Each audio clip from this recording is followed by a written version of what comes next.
Hare Krishna. Hare Krishna Prabhu.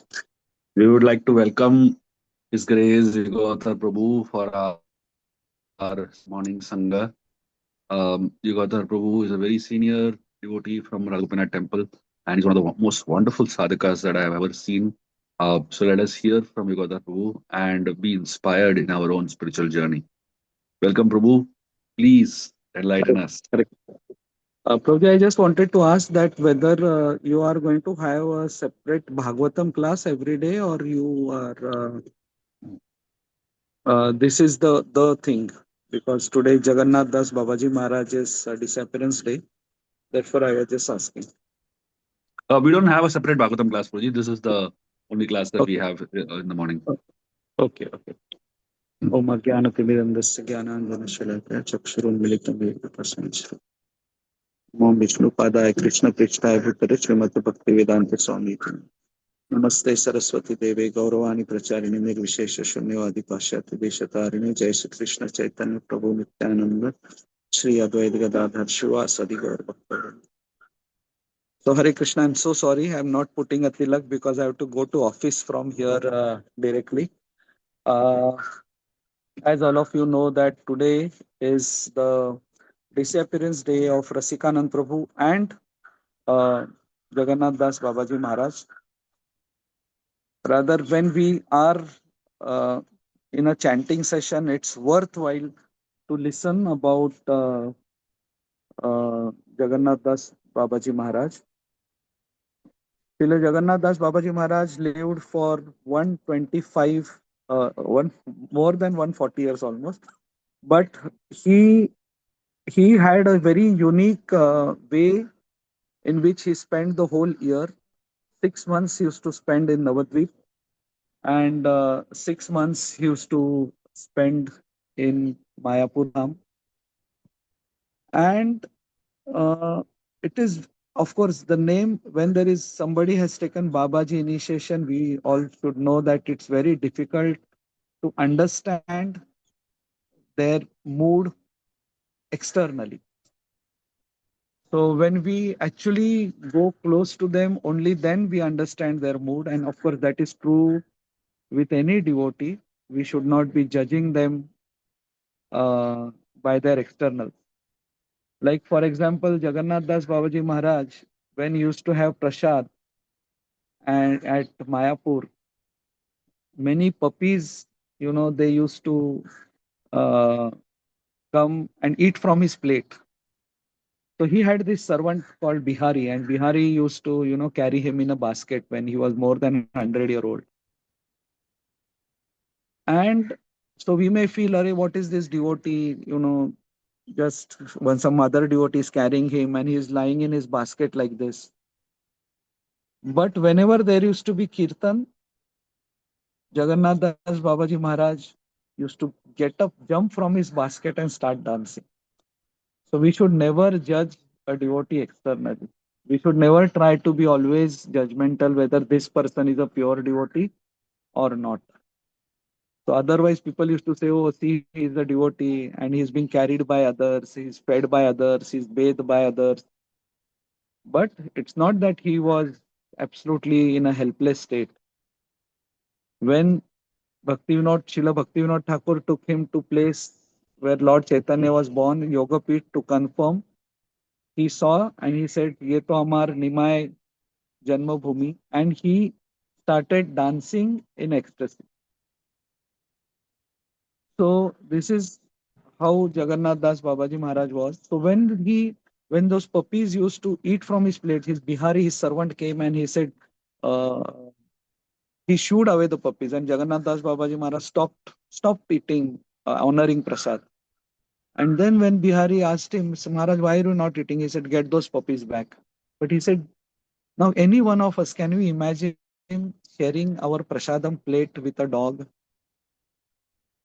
So the mood was that he used to say that these puppies, they are Dhamvasis. They are staying in Mayapur. And I don't want to offend them. If they are eating from my plate, it's my honor. This is the mood. We cannot just imitate But at least, the lesson, the take home lesson for me from when I read about Jagannath Das Babaji Maharaj was that we should honor the Dhamvasis. If he can honor the puppies, at least we should honor Dhamvasis. Whenever we are in the Dham, we should honor the devotees. When he was, this was his pastime in Mayapur. When he was staying in Vrindavan, he used to be begging, begging for roti, not from others, not from the house. So he used to beg from a street sweeper, person who was sweeping the street. So person who sweeps the street is normally considered as Shudra. So that time, the higher community devotees, they went to Jagannath Das Babaji Maharaj and they said that Maharaj, why are you begging? You go to these places of other Brajvasis from, good birth. Why are you begging from a street sweeper? And Jagannath Das Babaji Maharaj said that because, he is sweeping the street. He's sweeping the street continuously of Vrindavan.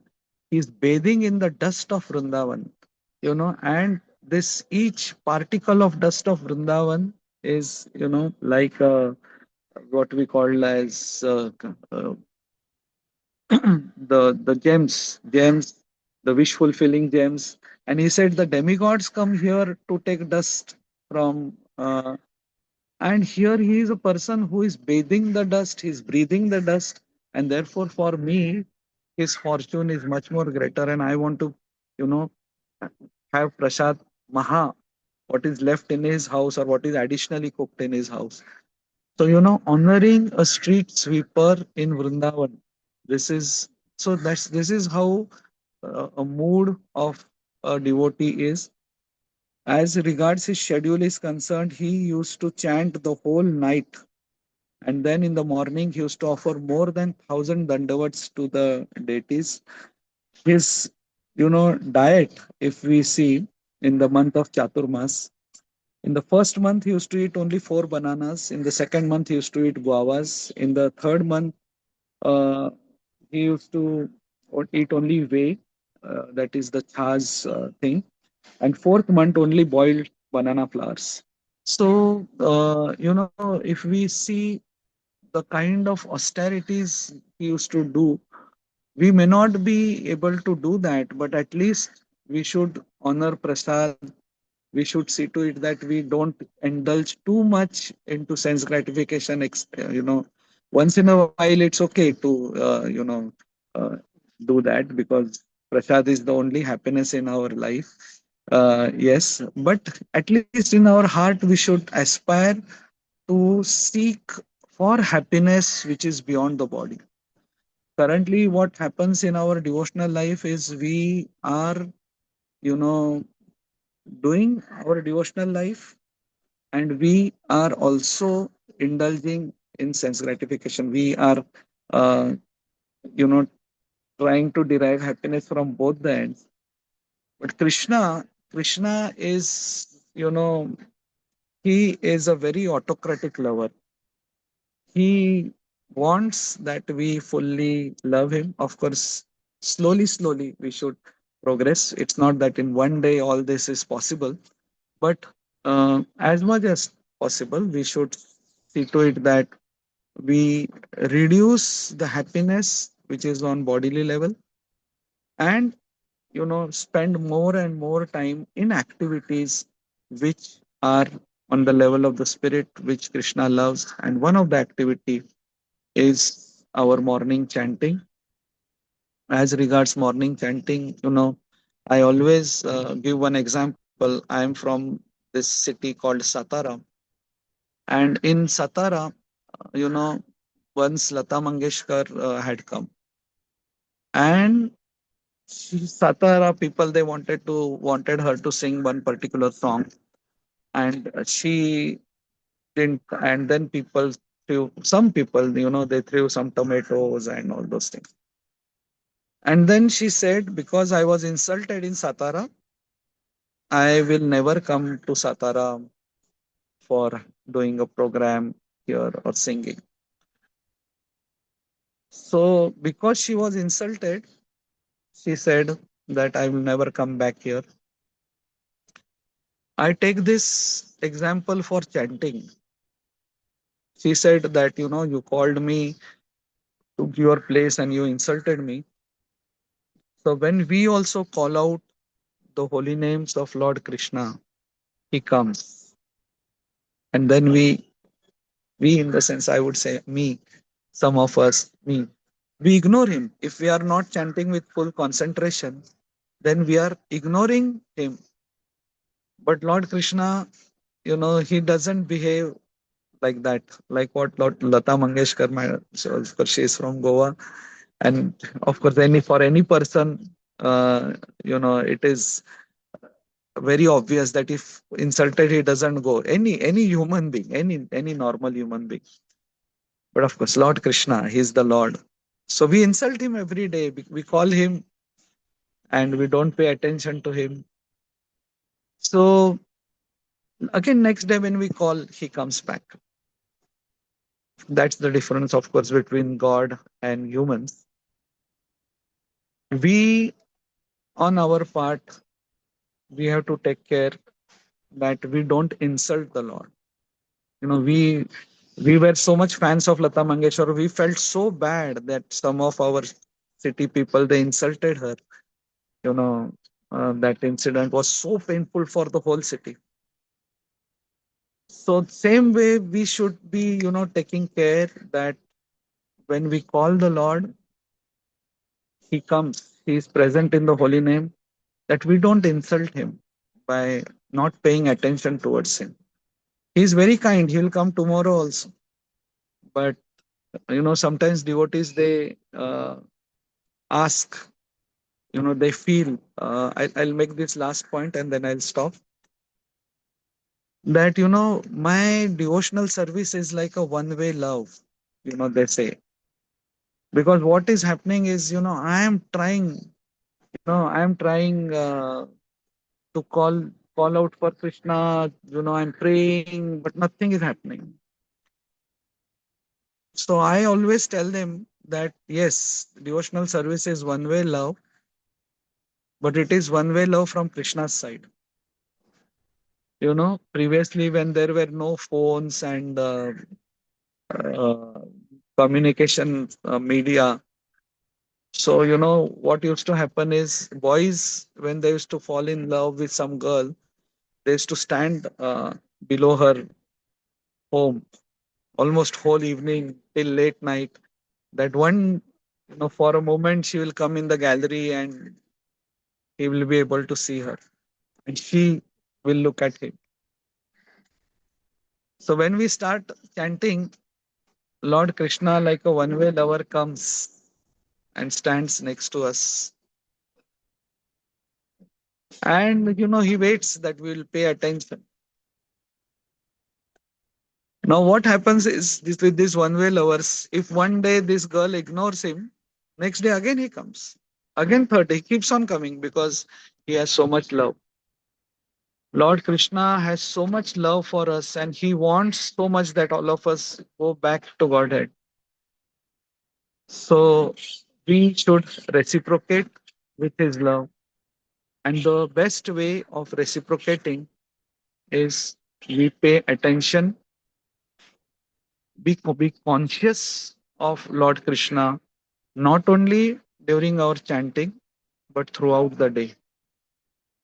So, what we do for 2 hours is our chanting, but what we do for 22 hours, the remaining 22 hours, decides how our next day's 2 hours chanting is going to be.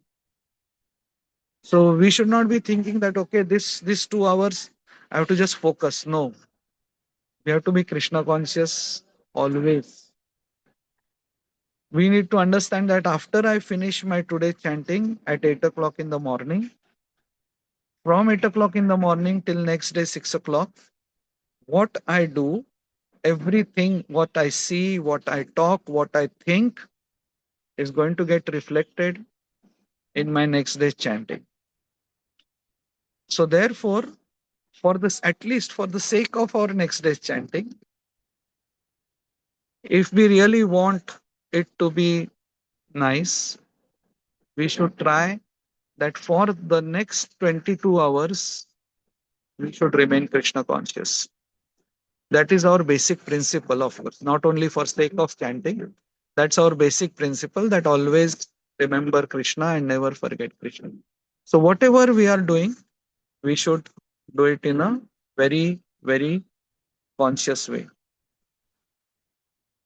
What is doing things in Krishna conscious way? You know, suppose Lord Krishna tells us that I'm going to come for lunch today, 18th February at 12 o'clock. Moment he comes in our dream and tells us this, what will we do? We will get up very consciously, do dandavat while taking bath. We will be conscious that today Lord Krishna is going to come to my house. We will chant very nicely, complete our rounds because we know that Lord Krishna will ask me whether I have completed my rounds. Then when we go for buying vegetables, we will be in a mood that Lord Krishna is going to come to my house. When we are cleaning our house, we'll be in a mood that Lord Krishna is going to come. When we are bathing, when we are putting clothes, when we are putting tilak, we will be in this that Lord Krishna is going to come at 12 o'clock at my house.